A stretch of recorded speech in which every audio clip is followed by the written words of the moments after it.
Hi, I'm Mark Cleghorn and welcome to Photo Training for You. Today we're not here to talk about the glamorous side of photography at all. This 10K film is about the other side, as it were, the business side of photography. If you're a studio photographer or a professional photographer, you're looking at many drips of income during the course of the year to add into your kind of coffee cup to help it fill and fill as you go. And this kind of idea today is something that we used to run a lot within our business when we were studio based. It's the world of personal injury photography. The world of personal injury photography, as you can tell, is not glamorous. However, it's a good business skill to bring into the everyday workflow in a business.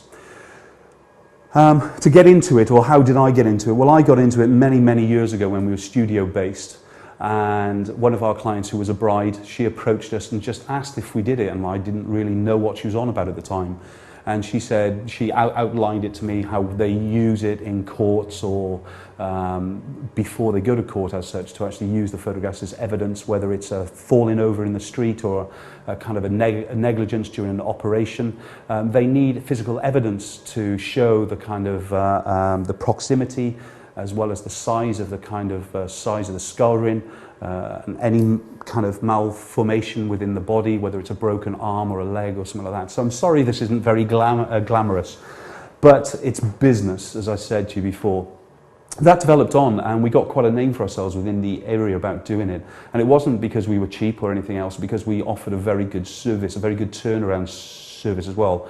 And we were film based at the time, of course, so it was a lot of work going off to the lab with it and getting them back. We'd have to sign all the back of the images and date them, which we still do today, as well as an affidavit on them to say we've not altered those photographs in any way. But as far as how we got into it, it began as simple as that. And in fact, one of our clients from many years ago has recently come back off maternity leave after a break of about 5 or 6 years while she's off having her kids, and got in touch with us.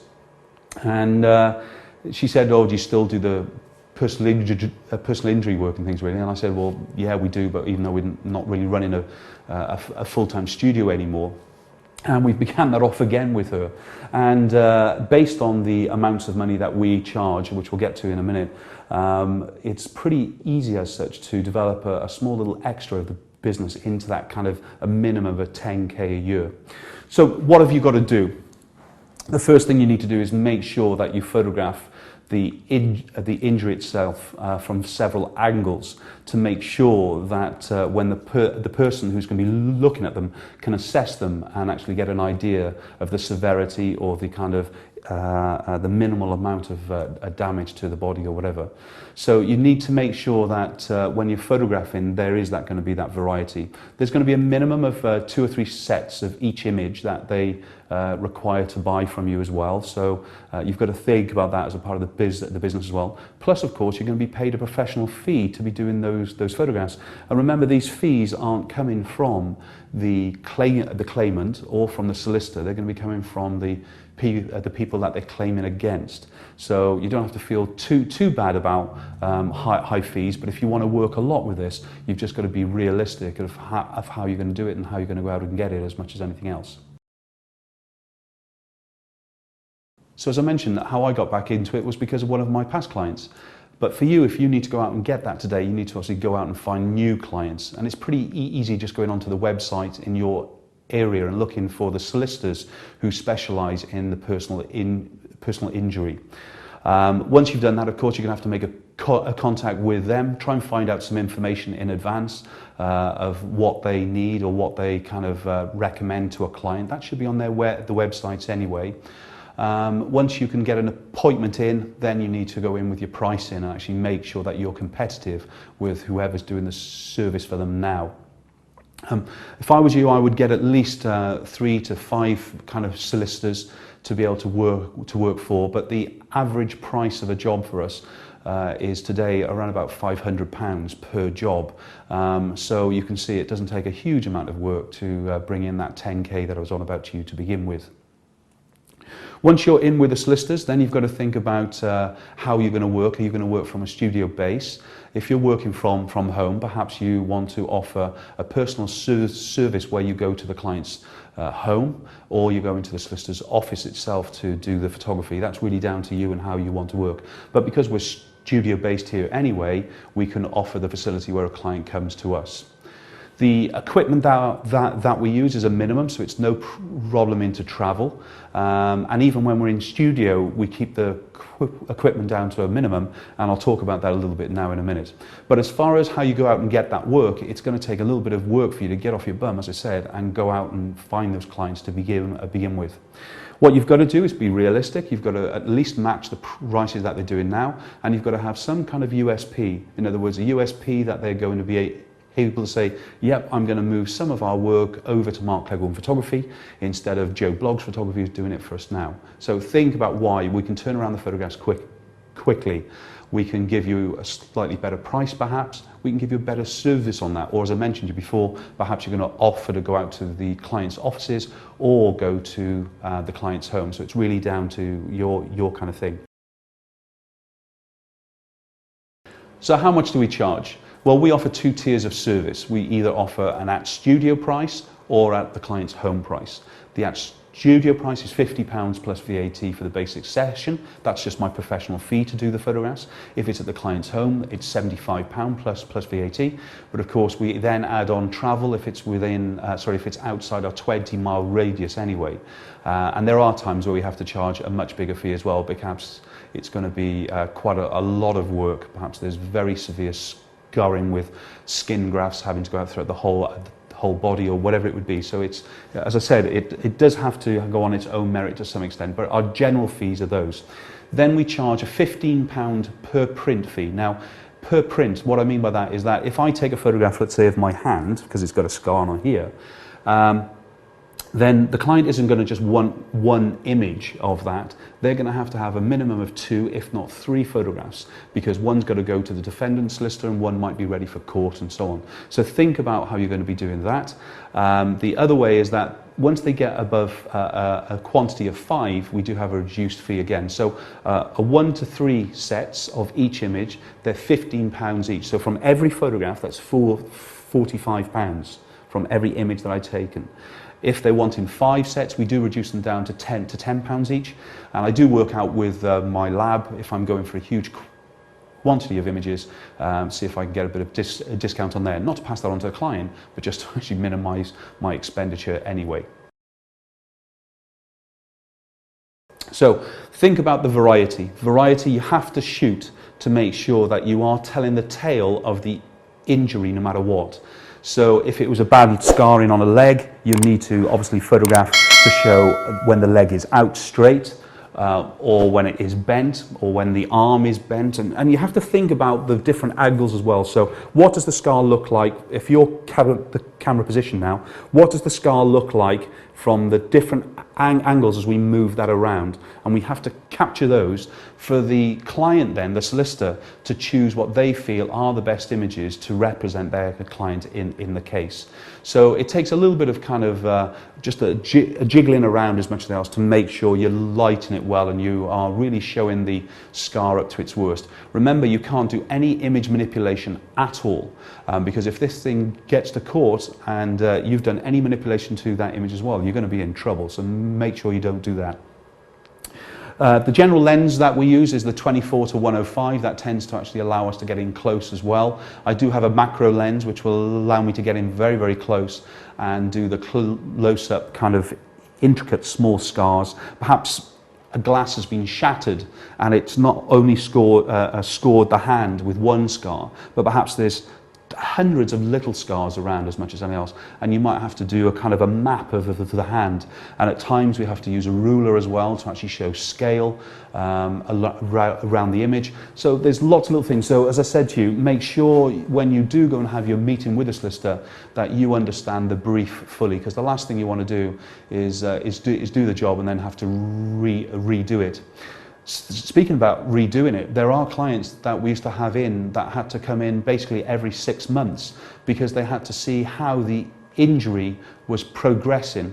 Now, a lot of these injuries, photograph-wise, they don't come to us until probably second year, because usually the majority of the time it's going to take about 3 years for a settlement, and we get the client in that last year. However, with some of the cases, we have to get them in advance to show how it's going to progress in its return to life, as it were, as much as anything else. Recently we had a bacteria infection from a hospital, and we had to show how it was eating into the skin and things really. So it's not very pleasant, but you soon get used to switching off as much as anything else. So we've basically touched on the business idea. As you can see, it's not complicated at all, and it's a good way to earn some income. Let's talk now about the photography. I mentioned what lens and so on, but before we get there, this can be quite distressful at times for the client coming in to have photographs done. So you've got to be quite sensitive. You've got to think how impersonal it is to them as well. They've been through perhaps a horrific car accident, and they've had dramatic changes to their body. So those little things of trying to talk in a way around the injury itself often helps the person explain the scarring, because of course at times they're very, very embarrassed being in front of the camera no matter what. The group of images that we're showing you are just going to be from one session today, so you can see the kind of thing that the client purchased from us, even though we did a lot more during the session itself. So think about how you're going to deal with them. Make sure that you do try and explain to the client to avoid a looser clothing when they're coming in, so you don't add to the image with tight clothing marks and things. In fact, the images that you're seeing today are a perfect example of where a client was just so embarrassed of the way she looked. There's no way she would go out of the house, because it's a mental thing as well as the physical thing with some of these clients as well. We need to make sure that, again, if they don't wear loose clothing in with us and they don't want to change into our changing robe, and that we just have to work around it, because as a rule of thumb, as soon as a client arrives, we'll show them up to the studio changing room, they'll slip on one of our clean robes, and then they'll come back into the studio as such really, and then we'll start to actually photograph. Obviously, if it's only a photograph of an arm, they're not going to go off to get changed for that reason. But the professionalism all the way through, that's what we need to make sure is really actually running with it. Once we've got the client here and everything else, the first thing is I get them to explain to me the extent of the injury itself, so I know what they're seeing, and also I've got a list from the solicitor of what I need to photograph no matter what. But from the client is where you'll learn, and they'll also say, oh, there's a little bit by here or whatever, but I'm not going to photograph each individual scar, of course, because that would just be ridiculous. It's to get the general impression and get the worst parts. That's the main thing. So once I've got an idea from that client what they want me to photograph, as well as what the solicitor wants me to photograph, then we get down to the lighting element, and you can keep it simple. For the first time ever, you can use yourself your very, very small softbox here. I tend to use it with just one layer of diffusion, and what I mean by that, of course, is that on the inside there is no inner baffle. That just gives me a little bit more contrast to the image itself. The light is with one direction, so it will cross the body, because what we're trying to do is increase the shadow of the scar, which will make it look deeper, as far as thicker, as much as anything else. And again, we're there to record in a natural way, but of course, if we did a frontal light, the person looking at the photographs who hasn't seen the injury for themselves has got no idea of the kind of the depth of the injury as much as anything else. So that one light idea coming off from the side, it's usually at 90-degree position, and then we would just move the client and move the camera position to get the best angles as much as anything else. If the shadowing is too deep, then we bring in a reflector onto this side. Or if I'm in a client's office, I'll usually go into near a corner, so I've got a white wall as a reflection. I just need to set up my one light off to the side. We need quite big apertures, so we're looking at f11 to f16, 22. Why? Because we want to actually show all the kind of warts and all. We need to really show it at its best, if you know what I mean, to make sure we really get the injury across to those who are going to actually look at it. And that's pretty much it. There can be some difficult scenarios you put in, but again, that's the professionalism within our industry as much as anything else. This isn't a joking around kind of time to be happy and overbuoyant. This is a time to calm things down, be nice and quiet within the session itself, and showing your compassion. Because as I said to you before, it's as much here as it is on the injury itself. I'll give you a prime example. We had a horrific case come in to us, and not knowing to me, the night of a wedding, a bride's mum was travelling back up to North Wales from Cardiff, which is a hell of a drive anyway, and involved in a very, very bad car accident, which involved a double mastectomy, as well as a lot of injury throughout the body. And I was asked by the bride, who had no idea I did personally injury anyway, if I would do the photographs of her mum. And for the client, I think that was the closest I've ever got to knowing somebody before the event and after the event. And compassion then was a major thing, because we knew the embarrassment was going to be quite a lot for them, because obviously they knew me in advance and things really. But how nice was that to be asked specifically because of the way we treat people in our manner every day, that they've got the confidence to come to you and actually expose themselves in some horrific time. So I'm sorry that this hasn't been a very upbeat film on photo training for you, but this is a business film and it's a business there to be had. So make sure that if you're in the professional kind of realm of photography, that you start to look today, and it could be a nice little income for you pretty much straight away. It does take a little bit of time to get paid, of course. It might take 2 to 3 months, so this isn't an instant solution in money and things really, so be aware of that. But it's a very good turnaround and an extra amount of work without a huge amount of work for the studio in administration. So I'm Mark Cleghorn for Photo Training for You. I hope you've enjoyed this kind of insight into a bit of the world of business in professional photography. Thanks very much. Bye-bye.